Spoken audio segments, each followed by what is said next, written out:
Function Hyderabad తెలంగాణలో Harihara Veeramalla function ఒక కనీసం లక్షలాది మంది మధ్య జరుపుకుందామని ప్లాన్ చేసిన వర్షాభావాలు ఇతరత్ర కారణాల వల్ల దాన్ని ముందుకు తీసుకెళ్ళలేక ఫంక్షన్ సైజ్ని మనం శిల్పకళ వేదికకి పరిమితం చేసినా కానీ ప్రతి ఒక్కరికి టీవీలో కూర్చొని మరింత సురక్షితంగా చూడాలని ఒక ఉద్దేశం. ఇలాంటి ఒక ఫంక్షన్ చేసుకోవాలంటే చాలా ఒత్తిళ్ళు ఉంటాయి. అలాంటి పరిస్థితుల్లో ముఖ్యంగా హైదరాబాద్ తెలంగాణలో పర్మిషన్ ఇచ్చిన ఈ సభకి పర్మిషన్ ఇచ్చిన గౌరవ ముఖ్యమంత్రి శ్రీ అనుముల తెలంగాణ గౌరవ ముఖ్యమంత్రి శ్రీ అనుముల రేవంత్ రెడ్డి గారికి ప్రత్యేకించి నా ప్రత్యేక ధన్యవాదాలు, హృదయపూర్వక నమస్కారం. అలాగే డీజీపీ గారికి, శ్రీ జితేందర్ ఐపీఎస్ గారికి, అలాగే సైబరాబాద్ కమిషనర్ పోలీస్ శ్రీ అవినాష్ మోహంతి గారికి కూడా నా ప్రత్యేకమైన కృతజ్ఞతలు. ఇది పాపం చాలా బోనాల పండుగ సమయంలో ఒత్తిడి గురవకూడదు, తొక్కిసలాట జరగకూడదు.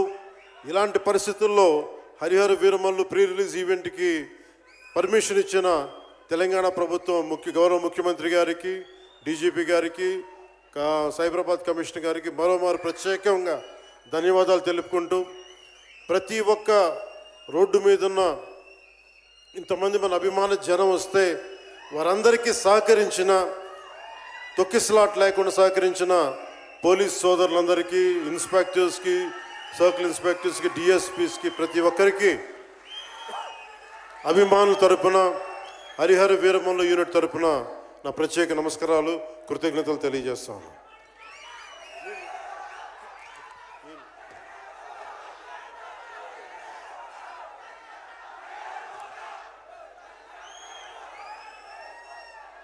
అలాగే తెలంగాణ సినిమాటోగ్రాఫర్ శాఖ మంత్రి శ్రీ కోమటిరెడ్డి వెంకటరెడ్డి గారు రావాల్సి ఉండింది, కానీ ఆయన మనకి సీఎం గారు రివ్యూ మీటింగ్ల వల్ల రాలేకపోయారు.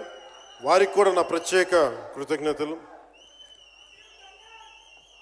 అలాగే నేను పాలిటిక్స్కి వచ్చాక సినిమాలోకి వచ్చి మీ అభిమానాన్ని ఎలా సంపాదించుకున్నాను, పాలిటిక్స్లోకి వచ్చాక నేను స్నేహంతో పాటు ఒక మంచి స్నేహితుణ్ణి, అలాగే ఒక మంచి ఒక మిత్రుణ్ణి సంపాదించుకున్నాను. అది శ్రీ ఈశ్వర్ ఖండ్రే గారు. And I found a great friend and a great brother in him. I am truly grateful to you, sir, from coming all the way from Karnataka, for making your time in your busy schedule, and I'm eternally grateful to you for making your presence felt here. Your blessings and your kind words and your good words are truly inspiring, and we will truly cherish this moment with you, sir. We are grateful to you. అలాగే కందుల దుర్గేష్ గారు, గౌరవ పర్యాటక సాంస్కృతిక శాఖ మరి cinematograph శాఖ మార్చులు, ఆంధ్రప్రదేశ్ ప్రభుత్వం. అలాగే ప్రత్యేకించి రఘురామకృష్ణరాజు గారు, తెలుసు కదా, ఆయన గురించి చెప్పక్కర్లేదు కదా. గౌరవ ఆంధ్రప్రదేశ్ శాసనసభ ఉపసభాపతి, ఆయన మాటని శాసనసభలో చూడాలి, చాలా ఆనందంగా ఉంటుంది ఆయనతోటి. వారికి కూడా నా ప్రత్యేకంగా ధన్యవాదాలు.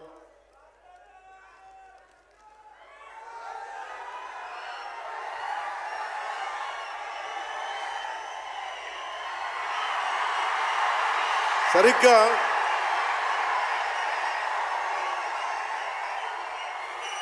ఒక 2 సంవత్సరాల క్రితం భీమ్లా నాయక్ రిలీజ్ అయినప్పుడు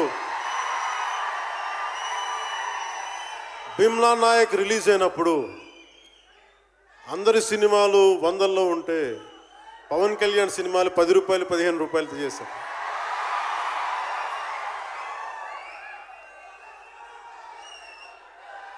నేను ఒకటే చెప్పాను ఆ రోజున, మనల్ని ఎవడు ఆపేది.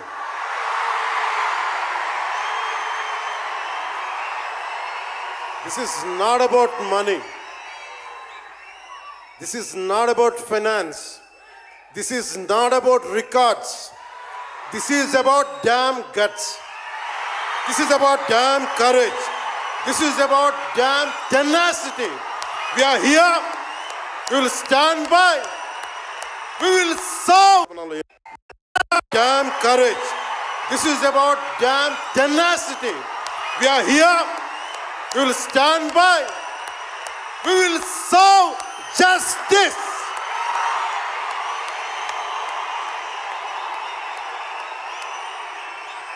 పవన్ కళ్యాణ్ ఎప్పుడు రికార్డుల కోసం ప్రయత్నం చేయాల. Reluctant actor. మా బ్రహ్మానందం గారు చెప్పినట్టుగా నేనేం కోరుకోలే. నేను ఒక యాక్టర్ అవ్వాలని కోరుకోలే. సగటు మనిషిగా బతుకుదామన్న ఒక్క ఆలోచన తప్ప నాలో ఏం లేదు. అలాంటిది నేను పొద్దున ప్రెస్ మీట్లో రత్నం గారి గురించి మాట్లాడాను. ఇప్పుడు మీకోసమే మాట్లాడతాను, నా అభిమానుల కోసం.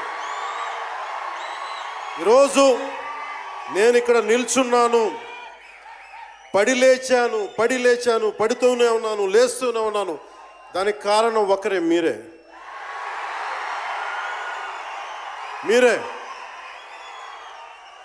పడిపోయినా, కింద పడ్డా, లేచినా, ఉన్నా, అన్నా నీ వెంట మేము ఉన్నామని.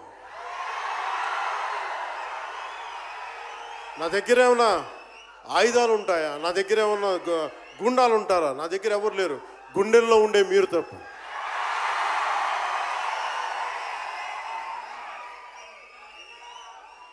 దాదాపు నేను 96లో నా మొదటి సినిమా అక్కడమ్మా ఇక్కడబ్బాయి.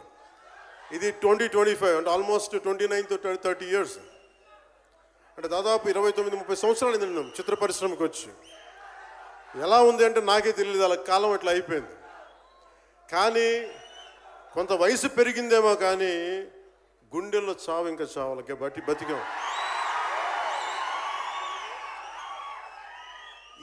ఇక్కడే సభలో సర్దార్ గబ్బర్ సింగ్ సినిమాకి మహబూబ్ నగర్ నుంచి వచ్చిన ఒక యువకుడి గురించి చెప్పాను, మన అభిమానులు ఒకటి గురించి చెప్పాను. అన్న నువ్వేమి ఇవ్వదు, ఒక హిట్ ఇవ్వన్నా చాలని. ఆ రోజు నేను భగవంతుని కోరుకున్నాను, నా అభిమానుల కోసం, నా కోసం కాదు కానీ ఒక హిట్ ఉంటే బాగుంటుంది అని కోరుకున్నాను.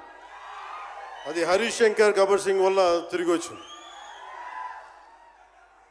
కానీ ఈ సినిమా చాలా డిఫికల్ట్ టైమ్స్లో చేశాను. ఇది సినిమాల మీద టెక్నీషియన్గా నేను ఉండి ఒక నిమిషం సినిమాలు కష్టంగా ఉండి, ఒక సినిమా చేయడం ఎంత కష్టమో, సినిమా చేయడం చాలా చాలా కష్టం.